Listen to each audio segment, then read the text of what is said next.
अब ना तो चंद्रशेखर रावण वहां जाएगा, न बामन मेश्राम जाएगा, न तथाकथित जितने भी ये दलित के हितैषी बनते हैं वो जाएंगे, क्योंकि वहां मारने वाले, मनीष को मारने वाले जो हैं वो तीनों के तीनों एक कट्टरपंथी समाज से आते हैं। उस कट्टरपंथी समाज से जहां पर वो अपनी जो बहन से अपनी विवाह करते हैं और जो है उनको बचपन से ट्रेनिंग दी जाती है कि किस तरीके से बकरे को हलाल किया जाता है। तुम बकरे को हलाल करना सीख लो तो उसी तरीके से तुम इंसानों को भी हलाल करना सीख जाओगे। चंद्रशेखर रावण वहां जाते हैं, बामन मेश्राम वहां जाता है, या जितने भी तथाकथित दलित के जो गिद्ध हैं, दलितों के मसीहा बनते हैं, जो हिंदू नाम रख के हैं तो वो अंदर से कट्टरपंथी लेकिन हिंदू नाम रखकर और हमारे दलित हिंदू भाइयों को भ्रमित करते हैं। यही काम हुआ दिल्ली के सुंदर नगरी में। सुंदर नगरी में मनीष की चाकुओं से गोद कर निर्मम हत्या कर दी। निर्मम हत्या कर दी गई। हत्या करने वाले तीनों जो है वो कोई जो है हिंदू नहीं थे, वो एक ही कट्टरपंथी, वही मुर्गे की दुकान खोल के बैठे हुए हैं और चाकुओं से हत्या करने के बाद, चाकुओं से गोदने के बाद वो पूरी गली और मोहल्ले में हल्ला करते गए कि जाओ लाश ले लो, हमने मार दिया, देखो हमने सजा दे दिया। उनकी हिम्मत देखो आप किस तरीके से, क्योंकि वो मारते समय नहीं देखते हैं कि आप दलित हो, कि आप ब्राह्मण हो, कि आप यादव हो, कि आप क्षत्रिय हो, कि आप कुर्मी हो, कि आप जाट हो, कि आप हिंदू में कौन सी जाति, वो नहीं पूछते हैं। वो ये देखते हैं कि ये हिंदू है और इसको मारना है, और उन्होंने मार दिया। अगर आप देखेंगे दिल्ली के सुंदर नगरी इलाके में मनीष हत्याकांड में बड़ा खुलासा हुआ। पुलिस ने दावा किया है कि हत्या करने वाले 3 आरोपी मनीष पर केस वापस लेने का दबाव बना रहे थे। जब मनीष ने केस वापस नहीं लिया तो आरोपियों ने सरेराह चाकुओं से गोदकर हत्या कर दी,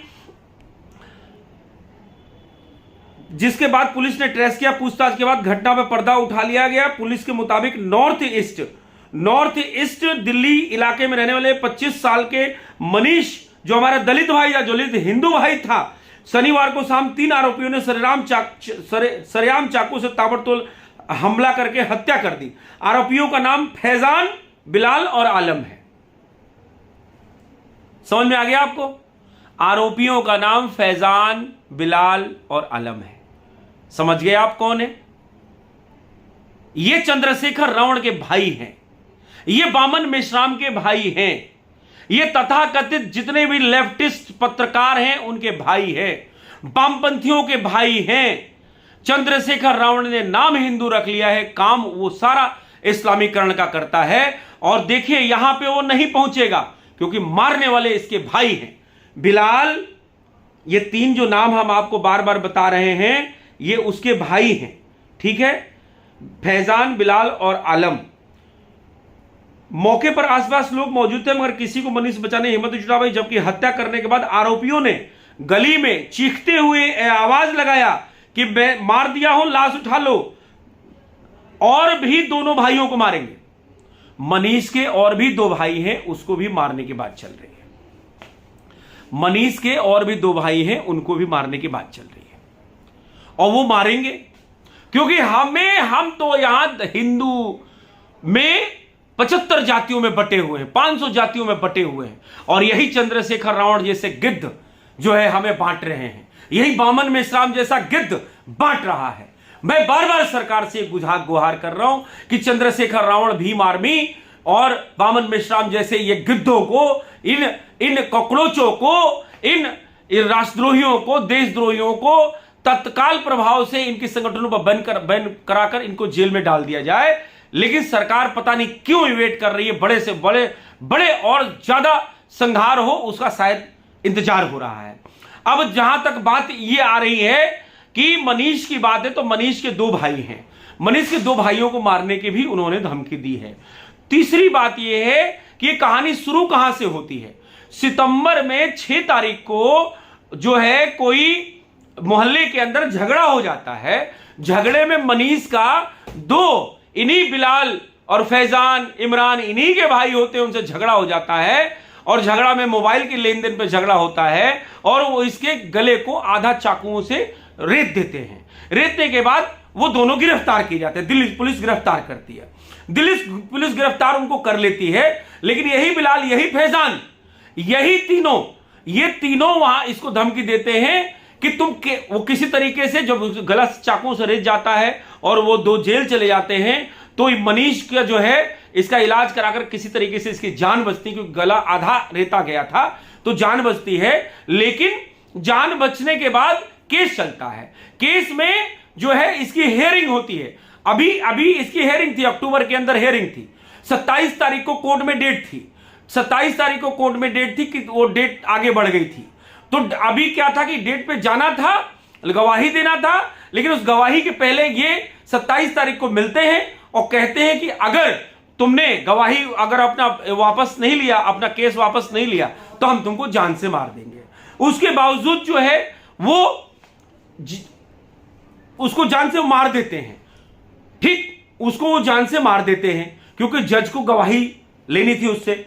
और मनीष को ये तीनों हत्यारे जो एक ही कट्टरपंथी समाज से आते हैं उसको गला रेत कर, गला गोद कर मार देते हैं और चिल्लाते हुए जाते हैं। और उनके भाई, मनीष के भाइयों का, मनीष के जो पड़ोसी है, उनका बयान ये आया हुआ है कि जो है वो चिल्लाते हुए गए कि लाश मार दिया, उठा लो, और अगर केस वापस नहीं लिया तो हम जो और भी 2 भाई हैं उनको भी मारेंगे। तो आप देख सकते हैं कि किस तरीके से ये कट्टरपंथ जो 41 करोड़ है, जो 1947 में अपना हिस्सा लेके आज भी हमारे टैक्स पर मदरसों में बम बनाने की विधि सीखता है, आज भी मस्जिदों से ये जो है रोज कहता है कि काफिरों को मारो, ये वही समाज है, ये वही समाज है। लेकिन यहां पे प्रश्न यही उठता है कि तथाकथित जो ये पीएफआई के एजेंट हैं, चंद्रशेखर रावण या बामन मेश्राम या जीतन राम मांझी या नीतीश कुमार या यूपी में इंटरनेशनल चलिया ओम प्रकाश राजभर, ये दलितों के हत्या पे वहां विधवा विलाप करने नहीं जाएंगे, वहां पे कोई बात नहीं करेंगे, क्योंकि मारने वाला बिलाल है, मारने वाला फैजान है, मारने वाला आमिर है, मारने वाला अब्दुल है, मारने वाला इस तरीके का इनका भाई है। जो पीएफआई के जैसे 200-300 लोग गए हैं, वो अब चंद्रशेखर रावण को अभी भी पता नहीं सरकार क्यों वेट कर रही है। और चंद्रशेखर रावण जो है दलितों का मसीहा अपने आप को कहता है, भाड़े के जो है 100 टट्टू लेके घूमता है, 20 फॉर्च्यूनर लेके घूमता है और दलितों का मसीहा बताता है। लेकिन जहां भी एक वर्ग विशेष कट्टरपंथ समाज का व्यक्ति दलित हिंदू को मारता है, वहां पे चंद्रशेखर रावण या इन जैसे जितने भी कुकुरमुत्ते हैं, राष्ट्रद्रोही हैं, इनको सांप सूंघ जाता है।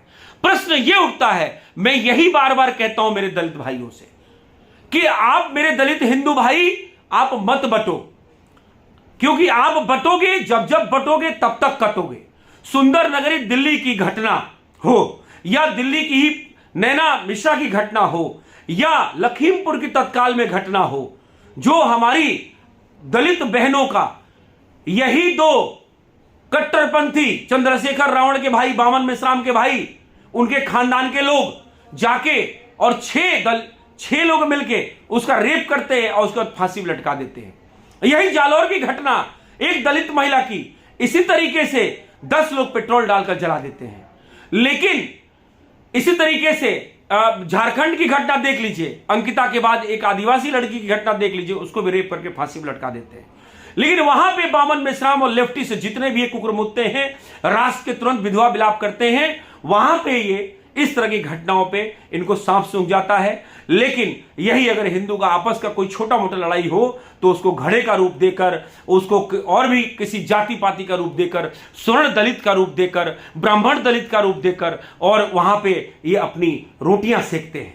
कहने का तात्पर्य है, हमें चंद्रशेखर रावण जैसे, बामन मेश्राम जैसे इन कसाईयों पर रोक लगाने की, बैन लगाने की आवश्यकता है। क्योंकि हमें जिस तरीके से जात पात में बांट रहे हैं, जिस तरीके से हमारे समाज को खंडित कर रहे हैं, मैं ये समझता हूं कि हमें दलित भाइयों को खासकर मतलब इस बात के लिए सचेत रहना पड़ेगा कि ऐसे बहरूपियों से, ऐसे भेड़ियों से सावधान रहना पड़ेगा। क्योंकि देखिए, मनीष आज असहाय पड़ा है, हिंदू आर्मी उसका साथ देगी, हिंदू आर्मी उसको न्याय दिलाने में काम करेगी।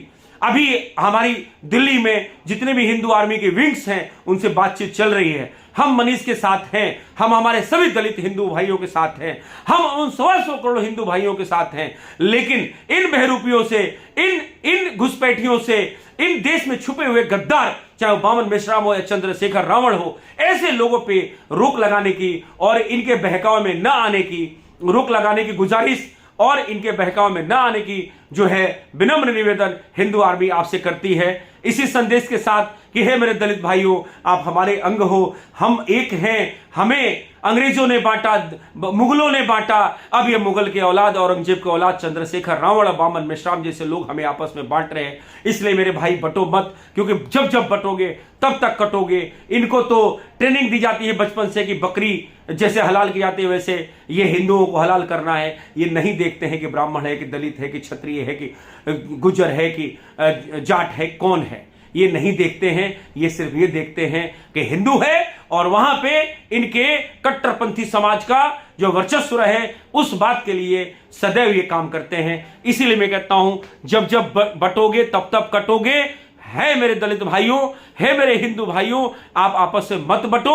यही रिक्वेस्ट है, यही विनम्र निवेदन है। हम मनीष के साथ हैं, मनीष के साथ पूरी संवेदना है और हमारी हिंदू आर्मी टीम मिलने भी जाएगी और मिलके हम जो यथाशक्ति कानूनी रूप से जो मदद हो पाएगी और जो जमीनी स्तर पे मदद हो पाएगी हम उसको करने को तैयार हैं। बहुत बहुत धन्यवाद। जय श्री राम, भारत माता की जय, वंदे मातरम, जय योगी, जय मोदी।